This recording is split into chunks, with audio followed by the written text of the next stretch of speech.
याद रखना, दुनिया का कितना ही अमीर बाप हो, कितना ही बड़ा मौलवी हो, कितना ही बड़ा सरपंच और चौधरी हो, अगर उसने अपनी बेटी की मर्जी के खिलाफ उसकी शादी किसी दूसरी जगह कर दी तो इस शादी का कोई एतबार नहीं है शरीयत के अंदर। मसलन हम जहां करना चाह रहे हैं शादी, मेरी बेटी वहां तैयार नहीं है, मेरी बेटी जहां शादी करना चाह रही है वहां हम नहीं चाहते कि वो शादी करे, हमने अपनी पसंद का लड़का लाकर उसका निकाह करा दिया और बेटी मजबूर होकर उसके साथ निकाह करती है, लेकिन वो काजी से ये कहती है, काजी साहब निकाह पढ़ाने वाले से कहती है, मौलाना साहब ये निकाह मेरी मर्जी के खिलाफ मेरे बाप ने जो लड़का लाकर रख दिया है ये दिल से मुझे पसंद नहीं है, काजी साहब निकाह नहीं पढ़ाएंगे और अगर पढ़ा देते हैं तो उसके निकाह की कोई हैसियत नहीं है। एक औरत, एक सहाबिया अल्लाह के नबी के पास आई और कहती, अल्लाह के रसूल मेरे बाप ने मेरा निकाह ऐसी जगह कर दिया है जो लड़का मुझे पसंद नहीं है। अल्लाह के रसूल ने निकाह हो जाने के बाद भी उस लड़की से कहा, अगर वो तुम्हें पसंद नहीं और इसके बावजूद तुम्हारे बाप ने तुम्हारी शादी कर दी है तो तुझे इख्तियार है, तू चाहे तो उस लड़के के साथ रहे या तू चाहे तो मैं निकाह तेरा फिस्क कर देता हूं, लड़के के तलाक देने की जरूरत नहीं है, निकाह फिस्क कर देता हूं। एक इद्दत गुजारेगी हैज की, जिसका निकाह फिस्क होगा उसकी इद्दत 3 महीने नहीं है, सिर्फ एक हैज उसकी, एक पीरियड उसकी इद्दत है। तुम एक पीरियड, एक माहवारी, एक एमसी, बस ये पीरियड गुजारो और जैसे ही तुम्हारा महीना हो, महीना से खत्म होने के बाद ही तुम दूसरी शादी कर सकती हो अपने मनपसंद लड़के के साथ। लेकिन लड़की को शादी के लिए वली की सख्त जरूरत है, अपने बाप की, सरपरस्त की, मालिक की जरूरत है। लड़की, ये सच है कि लड़की की मर्जी के बगैर निकाह नहीं होगा, लेकिन यह भी सच है कि लड़की अपनी मर्जी से अकेले भी निकाह नहीं कर सकती है, उसको निकाह के लिए वली की इजाजत चाहिए और वली उसका बाप है।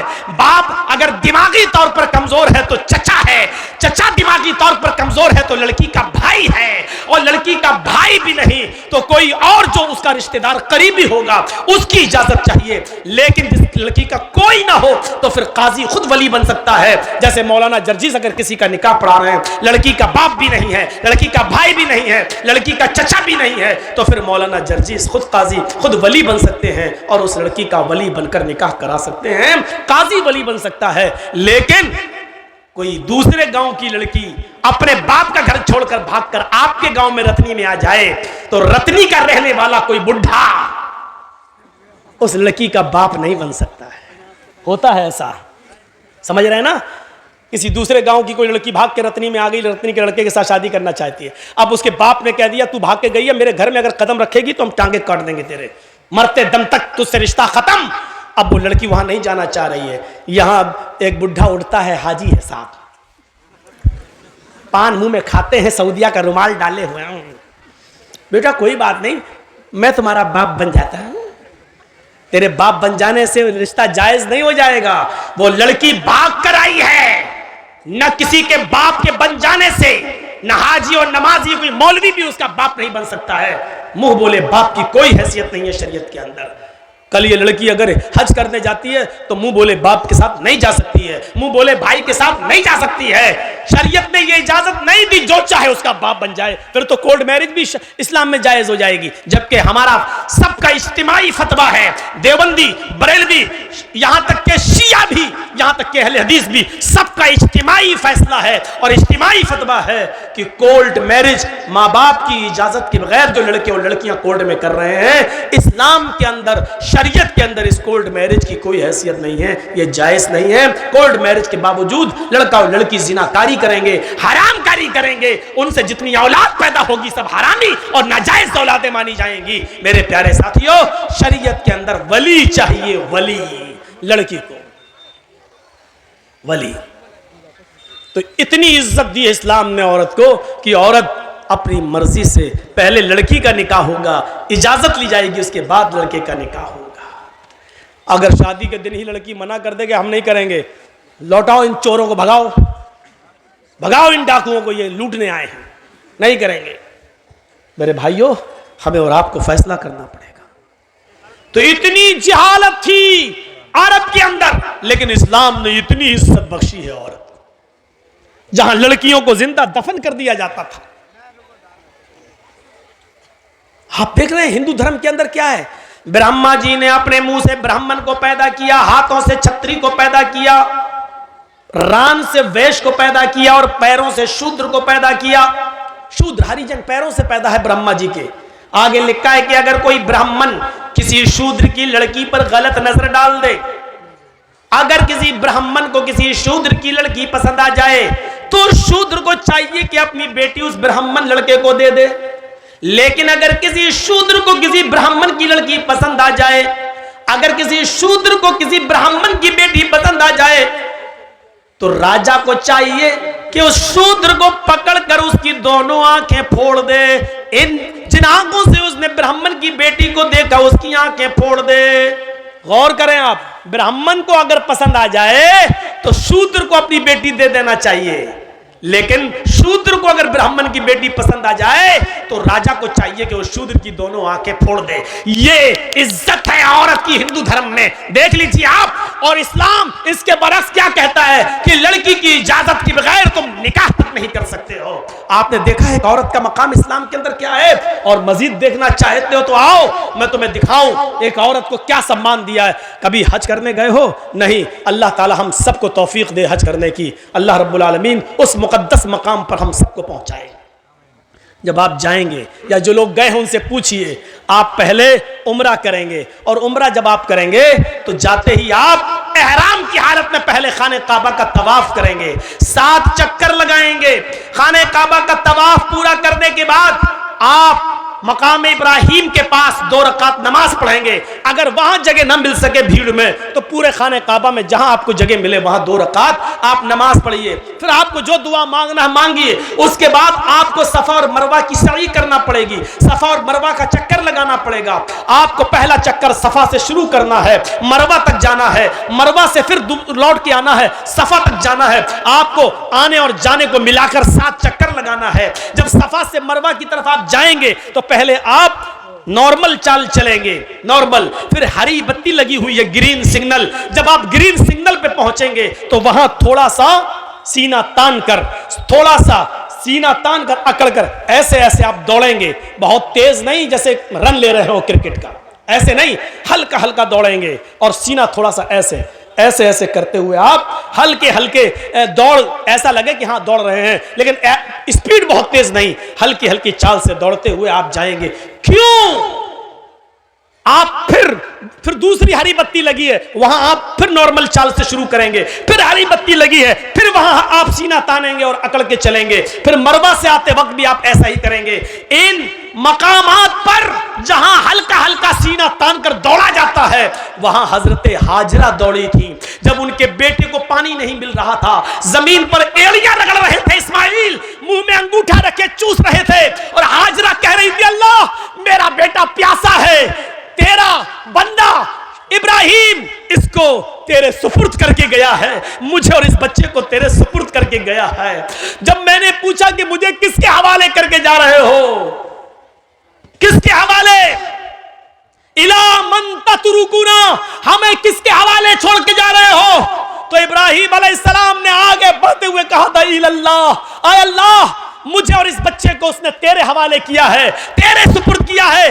इस बच्चे को प्यास की शिद्दत महसूस हो रही है, इलाके में कहीं पानी नहीं है।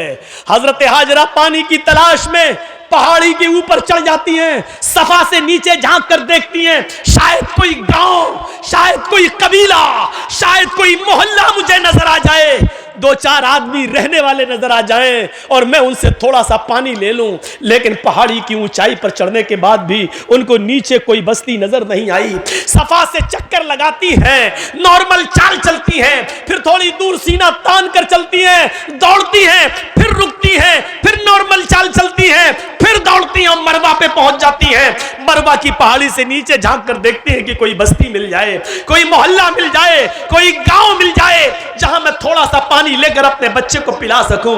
लेकिन मरवा की पहाड़ी के नीचे भी कोई बस्ती आबाद नहीं है। लेकिन अपने बच्चे को देखती है, होठ में अंगूठा रखे हुए है, अपने बच्चे की प्यास की खातिर फिर मरवा से सफा, फिर सफा से मरवा, फिर मरवा से सफा, फिर सफा से मरवा, 7 चक्कर लगाकर अपने बेटे के पास आकर बैठ जाती है और कहती है अल्लाह जितना मैं औरत होकर कर सकती थी कर लिया, एक लेडी होकर कर सकती थी कर लिया, जितना दौड़ सकती थी दौड़ चुकी, जितनी मेहनत कर सकती थी कर ली, अब ताकत मेरे बस से बाहर हो चुकी है। अल्लाह तू ही गैब से मदद फरमा, इस इस्माइल के लिए पानी का इंतजाम कर दे। अल्लाह इसको, मेरा शौहर मुझे और इस बच्चे को तेरे हवाले करके गया है। अल्लाह ने कहा जिब्रील क्या देखते हो, मेरी बंदी ने मुझे पुकारा है और मेरा बंदा इब्राहिम मेरे हवाले करके गया है, मेरे भरोसे पर छोड़ कर गया है और मेरे ही रास्ते में गया है। जाओ, जहां इस्माइल पैरों की एड़ियां रगड़ रहे तुम अपना पर वहीं पर मारो। जिब्राइल अमीन आसमान से नीचे उतरते हैं और जहां इस्माइल एड़ियां रगड़ रहे थे वहीं पर मारते हैं और पानी का चश्मा जारी हो जाता है, पानी बहने लगता है। हाजरा उस पानी को देखकर खुश हो जाती हैं और उसको मुंडेर बांधने लगती है। पानी इधर उधर बहने लगा, वो सोच रही थी कि पानी कहीं खत्म ना हो जाए, इसलिए समेटने लगी। कितना समेटेंगी, पानी का चश्मा निकल रहा है, पानी इधर उधर समेट रही है और अब अबरानी जबान में कह रही है जम जम। ये अरबी का जुमला नहीं है, जम जम जम जम जम का मतलब होता रुक रुक, ठहर ठहर, कहां जा रहा, रुक, जम जम, बार बार कह रही जम जम यानी रुक रुक, जम जम ठहर ठहर, ये बार बार कह रही हैं, लेकिन पानी कहां ठहरने वाला है। वो समेटती हैं, पानी बह जाता है। हजरत हाजरा मिट्टी से एक मुंडेर बांध देती हैं ताकि पानी इधर उधर न जाए, इसी में जमा हो जाए। मेरे भाइयों, अल्लाह के नबी ने फरमाया अल्लाह हाजरा पर रहम फरमाए। अगर हाजरा ने उस पानी की बाउंडेशन न की होती, हाजरा ने उस पानी की मुंडेर न बांधी होती, हाजरा ने उस पानी को रोका ना होता, तो अल्लाह उस पानी को सारी दुनिया में पहुंचा देता। और जो चीज आम हो जाए फिर उसकी कदर नहीं होती। देख रहे हो ना, गंगा का पानी हर जगह बहता फिरता, कोई कदर है? जो चाहता उसमें लेट्रिन कर देता है, जो चाहता पेशाब कर देता है, जो चाहता उसमें पायखाना कर रहा है, जो चाहता उसमें गंदगी फेंक रहा है। बार बार योगी और मोदी सरकारों को लोग ललकार रहे हैं, तुम तो कह रहे थे हम गंगा की सफाई करेंगे, आज तक गंगा की सफाई नहीं हुई है। सरकारें कटघरे में खड़ी हैं, गंगा की सफाई नहीं हो पा रही है। अब इस पानी की कोई कदर नहीं, क्योंकि जो चीज आम हो जाती है उसकी कोई कदर नहीं होती है। आज जमजम की कदर इसलिए है क्योंकि वो आम नहीं हुआ है। हजरत हाजरा ने उसकी मुंडेर बांधी। अब आपको जो बताना चाहता हूं वो ये, हाजरा सफा से मरवा तक जा रही हैं, कहीं कहीं सीना तान के जा रही हैं और दौड़ती हुई जा रही हैं। हर हाजी को जहां पे हाजरा दौड़ी थी, आज हाजरा की सुन्नत को जिंदा करना पड़ता है। वहां हर हाजी को थोड़ा सा या उम्रा करने वाले को सीना तान कर दौड़ना पड़ता है। अल्लाह के रसूल ने औरतों को मना कर दिया है, फरमाया है कि हमारी उम्मत की औरतें सीना तान कर नहीं दौड़ेंगी, वो अपनी नॉर्मल चाल में चलेंगी। लेकिन अल्लाह के रसूल ने हाजियों को, मर्दों को यह हुक्म दिया है कि उनको हाजरा की अदा को जिंदा करना होगा। जहां हाजरा नॉर्मल दौड़ी थी तुम्हें नॉर्मल दौड़ना है, और जहां हाजरा तेज दौड़ी थी वहां तुम्हें थोड़ा तेज दौड़ना है। जहां हाजरा ने थोड़ा सीना निकाल कर दौड़ी थी वहां तुम्हें थोड़ा सा सीना निकाल के दौड़ना है। मेरे भाइयों, हाजी और मोहतमिर उम्रा करने वाला हाजरा की इस अदा को जिंदा करता है, और इसको अल्लाह रब्बुल आलमीन ने हज और उम्रा जैसी इबादत का एक हिस्सा बना दिया है। जहां हाजरा के पैर दौड़ रहे हैं वहीं हाजी का पैर, और इसको इबादत। गौर करो, लिखो मीडिया वालों, लिखो अगर तुम्हारे कलम में ताकत है, सीआईडी वालों और वो लोग जो ये कहते हैं कि इस्लाम ने औरतों को पर्दे की चार दीवारी में बांध दिया है, औरतों पर जुल्म किया है, औरतों को घर से बाहर निकलने की इजाजत नहीं है। औरत को इस्लाम ने यह इज्जत दी है कि जहां हाजरा तेज दौड़ी वहां तुम्हें भी दौड़ना है, जहां हाजरा सीना निकाल के दौड़ी वहां तुम्हें भी निकालना है। और जब तक कोई हाजरा की सुन्नत को जिंदा नहीं करेगा, अल्लाह उसके हज और उम्रे को कबूल नहीं करेगा। हाजरा के नक्शे पा को, हाजरा के नक्शे कदम को अल्लाह ने अपनी इबादत का एक हिस्सा बना दिया है। एक औरत के नक्शे कदम को अल्लाह ने अपनी इबादत बना दिया हो, इससे बड़ा एक औरत का मकाम क्या हो सकता है? इससे बड़ी एक औरत की इज्जत क्या हो सकती है? इससे बड़ा एक औरत का सम्मान क्या हो सकता है? कोई किसी मजहब ने औरत के पैर, औरत के हाथ, औरत के कदम को अपनी इबादत का हिस्सा नहीं बनाया है। आज भी देख लीजिए, हिंदू धर्म के अंदर बीवी की लंबी उम्र के लिए कोई रोजा और इबादत नहीं है, लेकिन आदमी की लंबी उम्र के लिए औरतों को करवा चौथ का रोजा रखना पड़ता है। यहां उल्टी गंगा बहती है। देखिए आप, मैं किसी मजहब पर तनकीद नहीं कर रहा हूं, हर आदमी आज़ाद है, किसी भी मजहब पर वो अमल कर रहा है, हमें जबरदस्ती किसी को अपने मजहब में शामिल नहीं करना, आज़ाद है वो। लेकिन मुआजना जब किया जाता है तो बताया जाता है मेरे भाइयों, हमारे यहाँ एक मर्द अगर 2 या 3 या 4 बीवी रख ले तो बड़ा एतराज, इस्लाम ने 4 वाह, एक औरत को 4 औरतों की इजाजत है, एक मर्द को, एक औरत को 4 मर्द रखने की इजाजत क्यों नहीं है? बड़े एतराजात उठते हैं मेरे भाइयों। हम चाहें तो लौट कर तुम्हें भी जवाब दे सकते हैं। 5 पांडव एक ही पत्नी रखते थे, द्रौपदी। 5 पांडव की एक ही पत्नी थी, द्रौपदी। 5 भाइयों ने एक ही औरत को रखा था, द्रौपदी।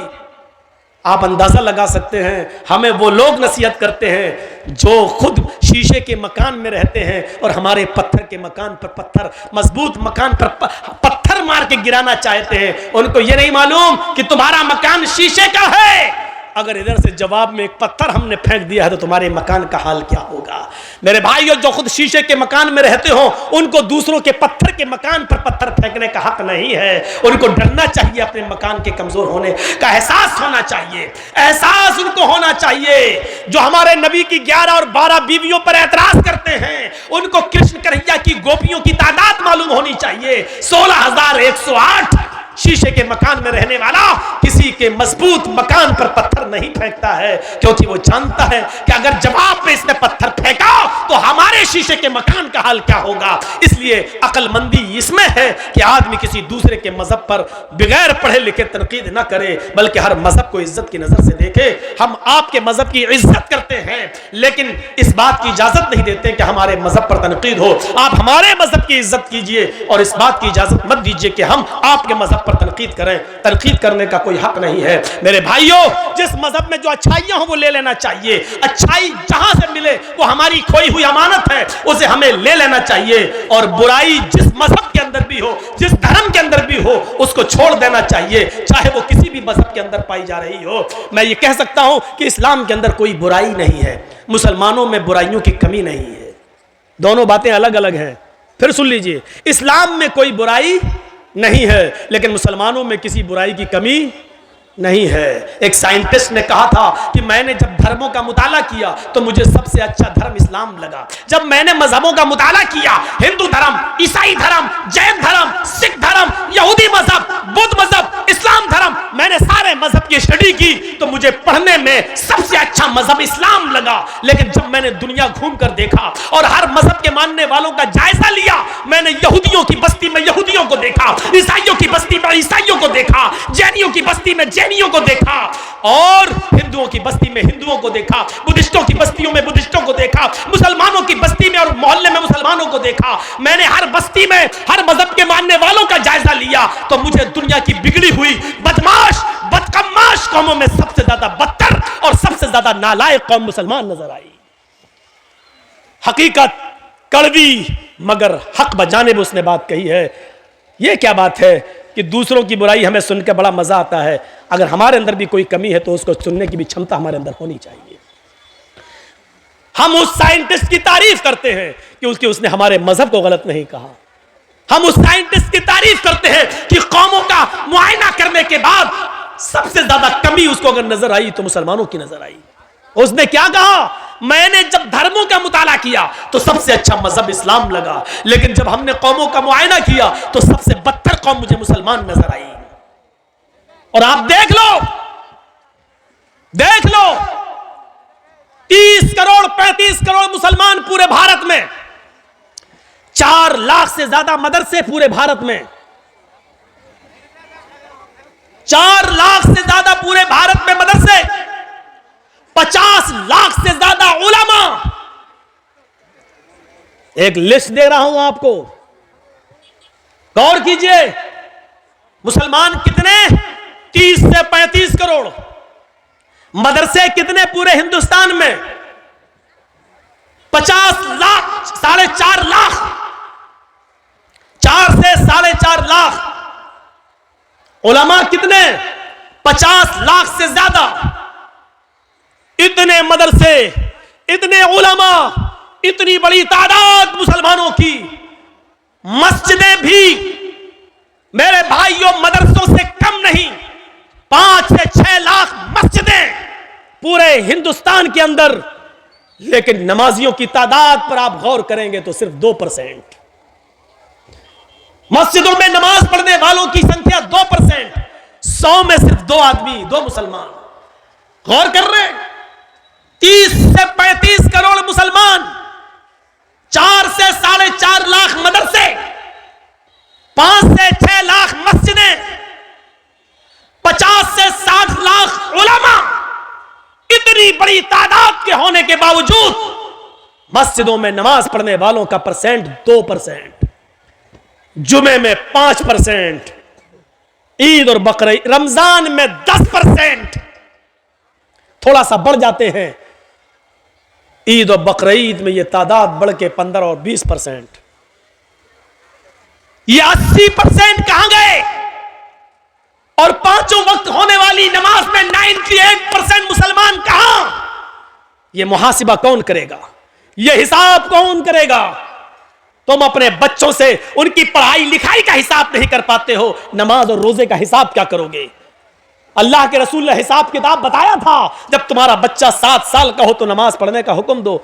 ना पढ़े कोई बात नहीं, कभी पढ़ेगा कभी छोड़ेगा, लेकिन 10 साल का हो तो मार मार के नमाज पढ़ने ले जाओ। अगर नहीं पढ़ता तो मारो। नबी ने तरीका बताया था, नमाज पढ़ने के लिए आदत डलवाई थी और 10 साल के बाद मारने का हुक्म दिया था। लेकिन जब बाप ही नमाज नहीं पढ़ता तो वो अपने बच्चे को क्या मारेगा? है? हम तसव्वुर करें, गुस्सा आता है। मैं ये नहीं कहूंगा कि गुस्सा नहीं आना चाहिए, गुस्सा जिंदों को आता है, मुर्दों को नहीं। गुस्सा जिंदों को आता है, मुर्दों को नहीं। मैं बिल्कुल नहीं कहूंगा कि तुम्हें गुस्सा नहीं आना चाहिए, गुस्सा आना चाहिए, लेकिन गुस्सा कब आना चाहिए? कब? जब कोई जय श्री राम का नारा लगाए तो उसके जवाब में तुम अल्लाहु अकबर का नहीं। गुस्सा तब आना चाहिए जब आप अपने बेटे के हाथ में शराब की बोतल देखें। गुस्सा तब आना चाहिए जब रात के 12 बजे आपकी जवान बेटी बिस्तर पर लिहाफ और रजाई के अंदर मोबाइल चला रही है और फेसबुक चला रही है, एंड्रॉइड मोबाइल इस्तेमाल कर रही है। आपको गुस्सा आना चाहिए। आपको गुस्सा आना चाहिए कि आपकी बीवी पूरे दिन बाजार में शॉपिंग करती रही और शाम को घर आई। आपको गुस्सा आना चाहिए कि बेपर्दगी के साथ वो घर से निकली तो किसकी इजाजत लेके गई। आपको गुस्सा आना चाहिए कि आपकी बेटी स्कूल जाती है तो किसके साथ जाती है और किसके साथ आती है। उसके आने और ले जाने के लिए कौन, आपने किसको मुतय्यन किया है। अकेले अगर जाती है या मोहल्ले की चंद सहेलियों के साथ जाती है तो आपको उन मोहल्ले और गांव की चंद सहेलियों पर एतबार कैसे है? क्योंकि सहेलियां एक दूसरे की सहेली होती है। तो मेरी मत कहना, मैं तुम्हारी नहीं कहूंगी। तुम अपने बॉयफ्रेंड के साथ जाओ, हम अपने बॉयफ्रेंड के साथ जाते हैं और घर जब पहुंचेंगे तो हम लोग एक साथ हो लेंगे, तुम हमें फला जगह पे मिल जाना। आपने अपनी बेटी को गांव की चंद लड़कियों के साथ स्कूल जाने की इजाजत कैसे दे दी? और दे दी तो आपने उसका पीछा करके कभी देखा? कभी आपने पूछा कि स्कूल से ये लड़की कितने बजे गई, हमारे घर पे कब पहुंचती है? ये हिसाब किताब कौन करेगा? मुसलमानों, तुम हिसाब किताब करने वाली कौम हो। तुम बच्चों के लिए अगर बाप हो तो अपने बच्चों का हिसाब लो, शौहर हो तो अपनी बीवी का हिसाब लो, अगर भाई हो तो अपनी बहन का मुहासिबा करो। मुहासिबा जिंदे करते हैं, मुर्दों से हिसाब नहीं लिया जाता है। हिसाब जिंदों से तलब किया जाता है, मुर्दों से नहीं। तुम जिंदा कौम हो, हम तुमसे हिसाब ले सकते हैं। ये मदरसे में कितना चंदा हुआ है आपने दिया है, आप हिसाब लो मदरसा कमेटी से। मदरसे कमेटी के लोगों को बुरा नहीं मानना चाहिए, क्योंकि एक एक रुपया आपकी अमानत है, आपके बच्चों पर ही खर्च होगा। इसलिए हिसाब जिंदे लेते हैं, हिसाब जिंदे देते हैं। हजरत उमर जब मिंबर पे खड़े हुए और नई कमीज पहनकर खुतबा देने लगे तो एक नौजवान उठा और कहने लगा, उमर खुतबा देना बंद कर, तकरीर करना बंद कर, खुतबा नहीं देने दूंगा। हजरत उमर ने कहा, क्यों, वजह क्या है? कहा, पहले इस बात का हिसाब दो, ये नया कुर्ता तुम्हारे पास कहां से आया? तुम्हारी तनख्वाह बैतुल माल से इतनी नहीं है कि तुम नई कमीज सिला सको। आज नया कुर्ता तुम्हारे पास कहां से आया? हजरत उमर कहने लगे कि इसकी सफाई मेरा बेटा देगा। हजरत उमर फारूक का बेटा उठता है, सफाई पेश करता है कि बैतुल माल में जो चादरें आई थी वो सारे मुसलमानों में तकसीम होना थी। एक एक चादर सबको मिली, मेरे बाप को भी एक चादर मिली, मेरे बाप ने उसी चादर की कमीज बनवा ली है।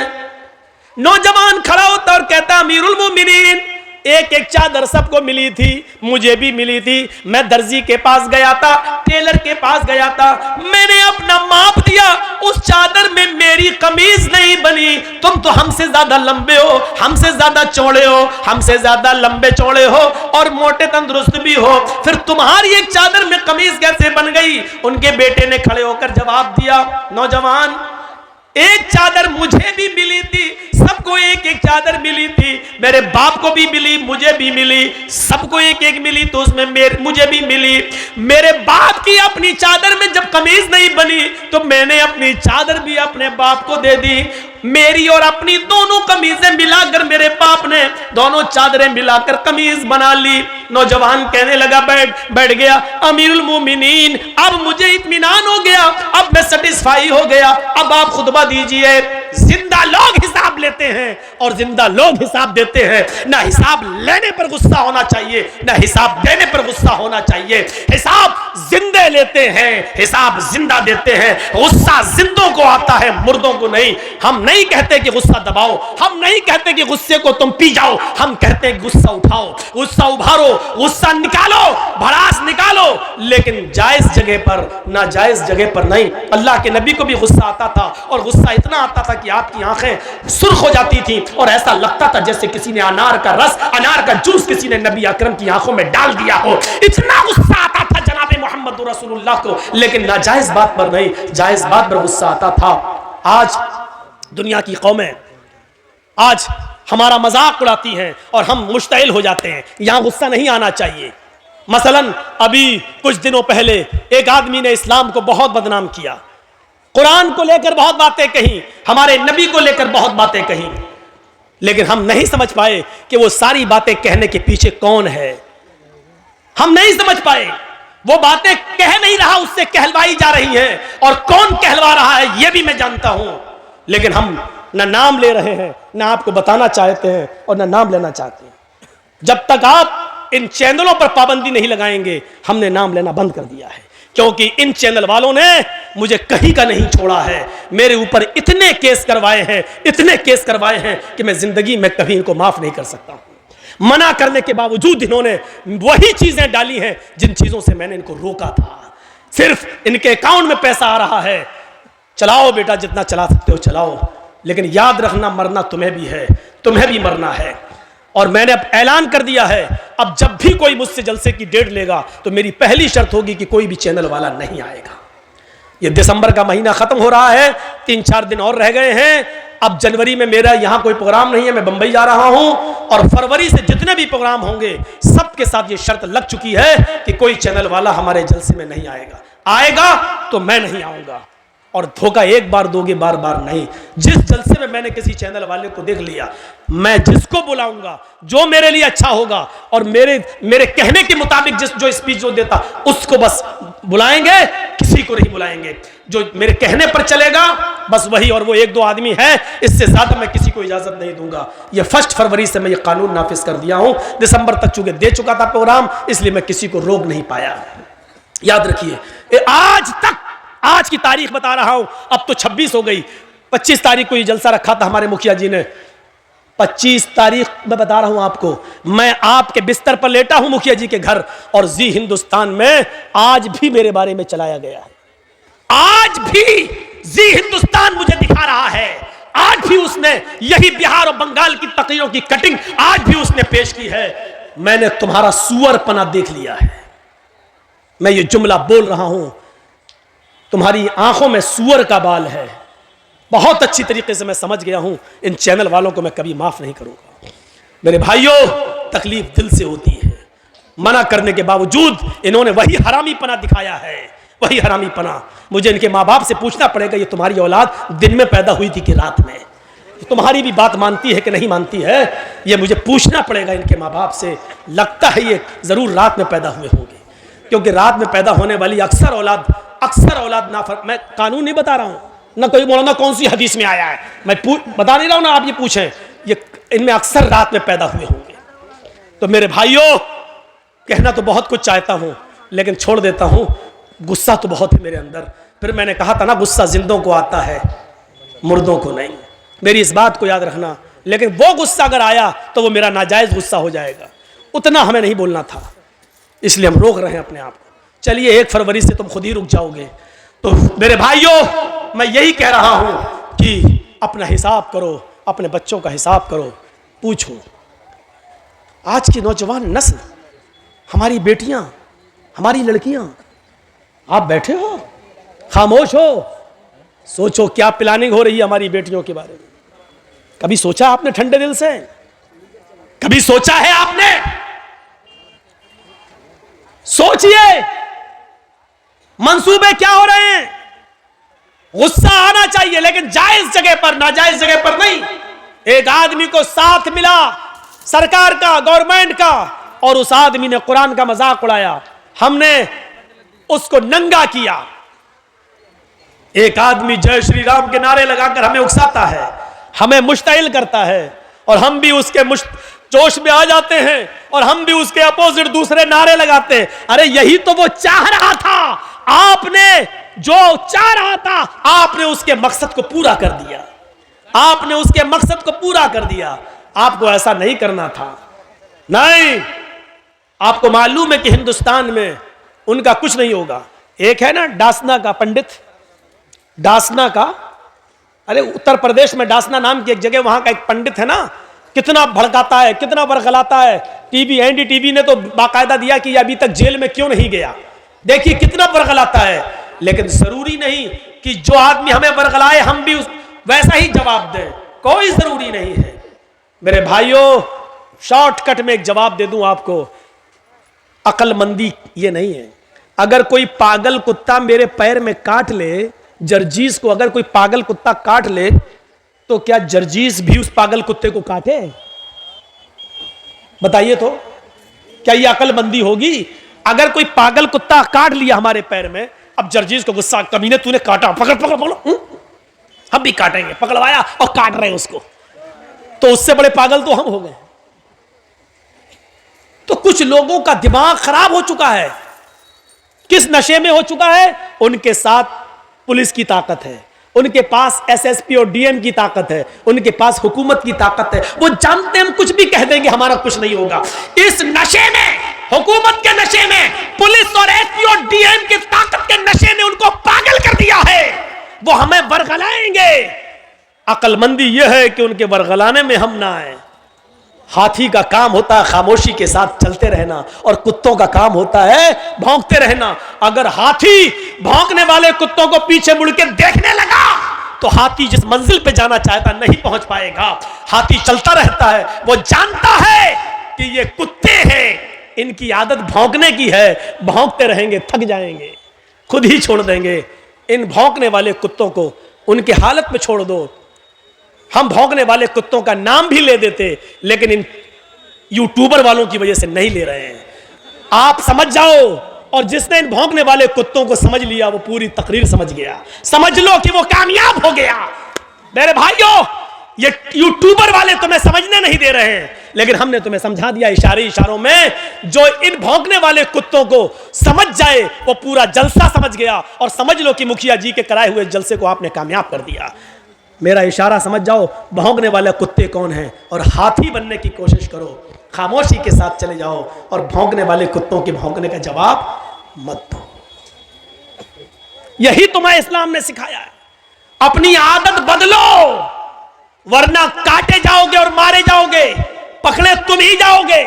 आपको मालूम है, एक तालाब पर बह रहा था एक नदी, ऊपर पहाड़ से एक नदी के पानी इधर से आ रहा था, नदी बह रही थी, और जहां से पानी बह रहा था वहां शेर पानी पी रहा था, और दूसरी तरफ बकरी पानी पी रही थी। मैं तुम्हारे हालात बतला रहा हूं, सुनो, इशारों में बतला रहा हूं, समझ लो।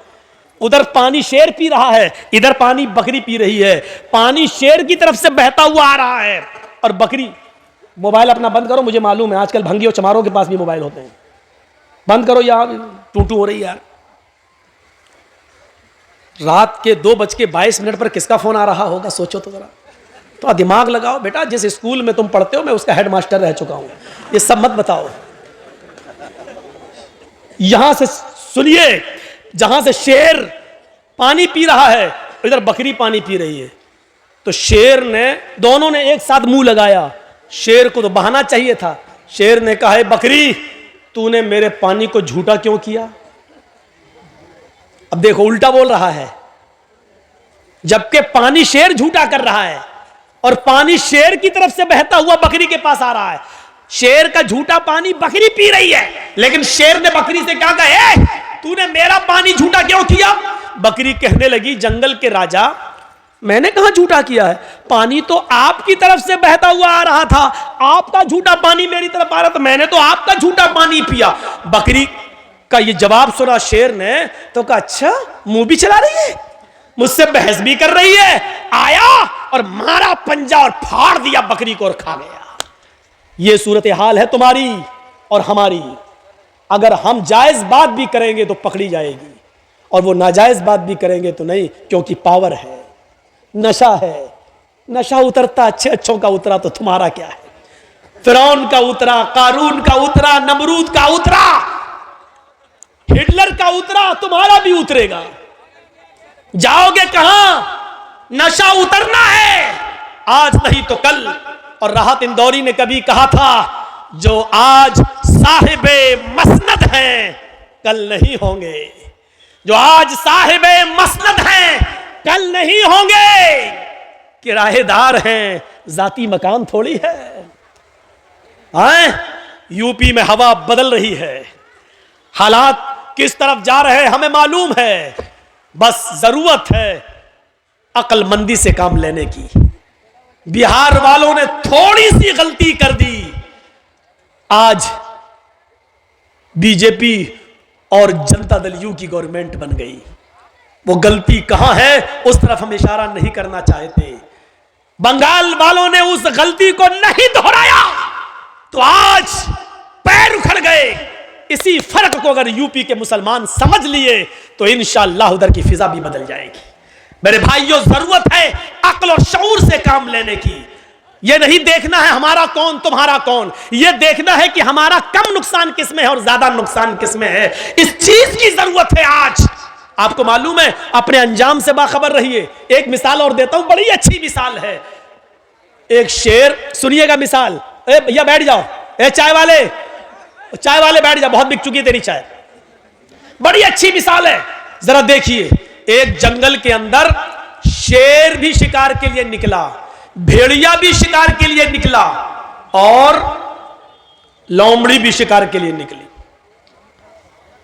शेर, भेड़िया और लोमड़ी तीनों ने शिकार किया और तीनों ने एक एक शिकार कर लिया।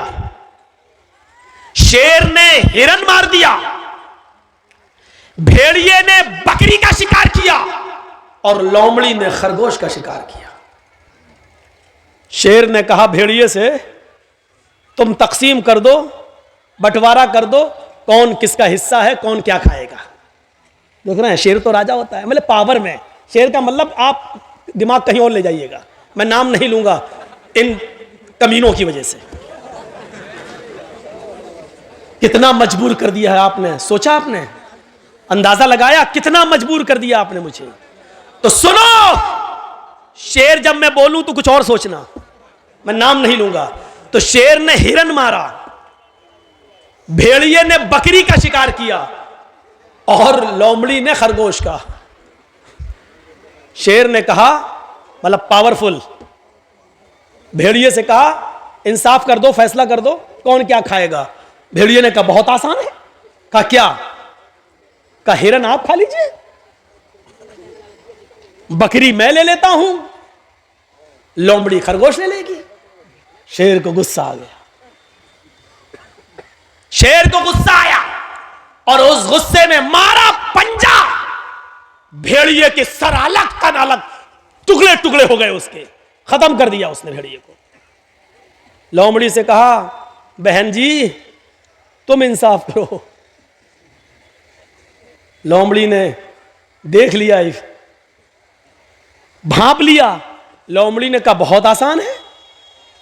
कहा क्या? कहा 3 शिकार हैं, हिरन, बकरी और खरगोश। हिरन आप सुबह खा लीजिए, बकरी आप शाम को खा लीजिए और मुंह का जायका बदलने के लिए खरगोश को आप दोपहर में खा लीजिए।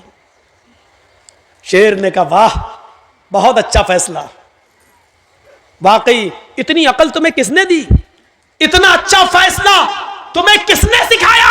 उसने कहा इस भेड़िए ने,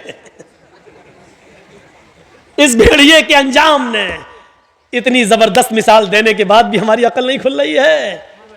हमारी अकल, भेड़िए, लोमड़ी ने देखा खरगोश जा रहा है, जाए, ये मेरा कम नुकसान है, लेकिन अगर ये हम ही को मार के खा गया तो हम ही नहीं रहेंगे तो क्या खाएंगे? अपने आप को पहले बचाओ। तो मेरे भाइयों, इस वक्त ये मत देखिए कि कौन आ रहा है, इस वक्त ये देखिए कि हमारा बड़ा नुकसान किसमें और छोटा नुकसान किसमें है। इसलिए बड़े नुकसान से बचाने के लिए छोटा नुकसान अपने आप को कर देना चाहिए अपना। इसलिए बिहार वाले बड़े नुकसान को समझ नहीं पाए, छोटा नुकसान नहीं कर सके, इसलिए दोनों नुकसान से महरूम होकर उसी बड़े नुकसान में फिर पल रहे हैं। बंगाल वालों ने लात मार दी, बड़े नुकसान से अपने आप को बचा लिया और छोटा नुकसान उन्होंने कर दिया।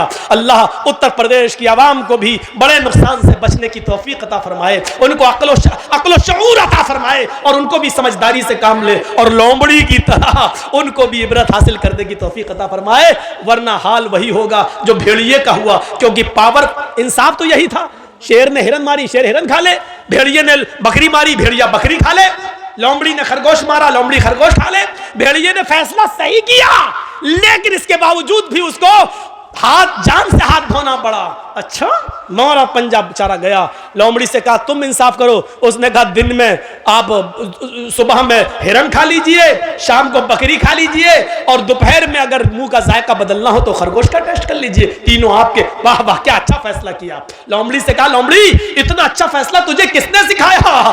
सीधे कहती है भेड़िए के अंजाम ने, भेड़िए ने, इसी भेड़िए से सीखा है मैंने। तो आप भी कुछ सीखिए, उत्तर प्रदेश के लोग बिहार से सीख लें और बंगाल से भी सीख लें। मिसाल भी बड़ी अच्छी हो, बड़े अच्छे मौके पर याद आ रही है। तो मेरे भाइयों, अपने अंजाम को समझने की कोशिश कीजिए। अपने हम जानते हैं हमारा इस वक्त कौन है, कोई नहीं। इस बात का भी एतराफ है, हम किसी का फेवर नहीं कर रहे हैं। था बंगाल में हमने किया था, लेकिन यह हकीकत है कि हमारा इस वक्त कोई नहीं है। आप किसी पर भरोसा करके देखें तो भरोसे के लायक कोई नहीं है। इस बात का एतराफ है कि मुसलमानों को हमेशा हर पार्टी ने ठगा है, हर जमात ने ठगा है, हर सियासी जमात ने हमारा नाजायज फायदा उठाया है। हम मजबूर हैं, लेकिन हाँ, हम अपने अंजाम को भी देख रहे हैं और समझ रहे हैं मेरे भाइयों। इसलिए हमें अकल के नाखून लेना पड़ेगा, अपने अंजाम को सोचना पड़े। मैं डरा नहीं रहा हूं, मुसलमान कभी किसी से डरता नहीं है। एक पीछे पड़े हुए हैं, जबकि उत्तर प्रदेश में मैं कोई तकरीर नहीं कर रहा हूं, फिर भी चैनल वाले हाथ धोकर नहीं, नहा धोकर मेरे पीछे पड़े हुए हैं, नहा धोकर। ये देखो बंगाल में मुसलमानों को डरा रहा है, ये देखो एक कर रहा है। अरे मैं नहीं डरा रहा हूं, चैनल वालों, जी इंडिया और जी न्यूज और जी हिंदुस्तान, क्या तुम अंधे हो, दिखाई नहीं देता? या तुम्हें पावरफुल की तरफ से, शेर की तरफ से कोई हड्डी डाल दी गई है जिसकी बदबू का टेस्ट तुम्हें लग गया है, जो छूटती नहीं है तुम्हारी जबान से? तुम्हें पता नहीं है कि इस वक्त गाय की बात कौन कर रहा है, इस वक्त मंदिर की बात कौन कर रहा है, इस वक्त मथुरा की ईदगाह की बात कौन कर रहा है? अंधो, तुम्हें यह नहीं दिखाई दे रहा है? आए चैनल वालों, क्या तुम्हें यह नहीं दिखाई दे रहा है कि फिरका परस्ती की बू कहां से आ रही है? हिंदू और मुसलमानों को डराने की कोशिश कौन कर रहा है? आपस में यह बंटवारा कौन कर रहा है? चैनल वालों, यह तुम्हें दिखेगा नहीं, क्योंकि हड्डियों ने तुम्हारे अंदर नशा पैदा कर दिया है। वो हड्डी शेर की तरफ से आई है। शेर, बस अक्लमंद रहा इशारा काफी, शेर की तरफ से आई है। इस शेर को समझ जाओगे आप कौन है। शेर भी कभी बकरी बनेगा। और कहो इंशाअल्लाह, कहो इंशाअल्लाह। ये तहज्जुद की नमाज का वक्त है रात का, और अल्लाह ताला पहले आसमान पर आ जाता है। इस वक्त दुआ कीजिए कि बारे इलाह, जो हमारे मुल्क के लिए बेहतर हो उसको मुल्क का मुहाफिज बना। हम ऐसी दुआ ही नहीं कर रहे हैं कि कोई हम पर केस करे। हम तो ये कह रहे हैं जो हमारे देश के हक में बेहतर हो, जो हमारे मुल्क के हक में बेहतर हो, जो हमारे मुल्क की हिफाजत करता हो, जो सच में हमारे मुल्क को अपना मुल्क समझता हो। ऐ अल्लाह, तू इस मुल्क का इक़्तिदार उसको अता फरमा। ऐ अल्लाह, जो भारत के 1 अरब 25 करोड़ लोगों को एक साथ लेके चलता हो, जो धर्म निरपेक्ष हो, जो हिंदू मुस्लिम के चश्मे से नहीं इंसानियत के चश्मे से देखता हो। ऐ अल्लाह इस मुल्क को ऐसे लीडर की जरूरत है, इस मुल्क को उसके हवाले कर दे। आमालुकुम व मालुकुम, जैसे तुम्हारे आमाल होंगे वैसे तुम्हारे ऊपर हुक्मरां मुसल्लत होंगे। हमारे आमाल अच्छे होंगे तो अच्छे हुक्मरां, हमारे आमाल बुरे होंगे तो हमारे ऊपर बुरे हुक्मरां मुसल्लत होंगे। अल्लाह रब्बुल आलमीन से दुआ है कि बारे इलाह तू हमें हमारे आमाल की इस्लाह करने की तौफीक अता फरमा और फिर तू हमारे ऊपर अच्छे हुक्मरानों को मुसल्लत फरमा दे। बारे इलाह हम तुझसे दुआ करते हैं कि इस मुल्क में अमन पैदा फरमा दे, सुकून पैदा फरमा दे, शांति पैदा फरमा दे। ऐ अल्लाह जिस तरह एक बाग के अंदर आम, सेब, पपीता, अमरूद, अंगूर, अनार सब होता है और किसी फल को किसी फल से दुश्मनी नहीं होती है, उसी तरह इस मुल्क में हिंदू, मुसलमान, सिख, ईसाई सब लोग रहते हैं। अल्लाह हम सबको आपस में भाई भाई बना दे, एक दूसरे का हमदर्द बना दे, एक दूसरे का गमख्वार बना दे, एक दूसरे के लिए अपनी कुर्बानी देने वाला बना दे।